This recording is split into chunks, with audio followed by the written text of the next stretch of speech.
हमरो सपना बा, हर एक इंसान के कुछ ना कुछ जरूर सपना होखेला।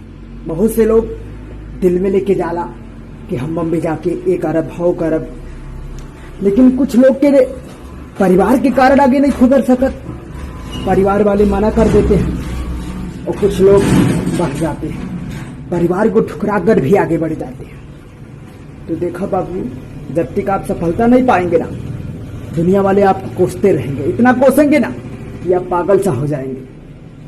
तो हमार काहे के मतलब है ना बाबू कि दुनिया के हमके नहीं खे फिकर, दुनिया के हमके डर नहीं खे, ठुकरा देंगे इसी दुनिया को जो दुनिया हमें तंग करती है।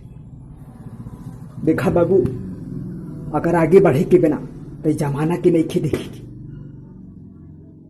जमाना यूं ही हमें सताएगा।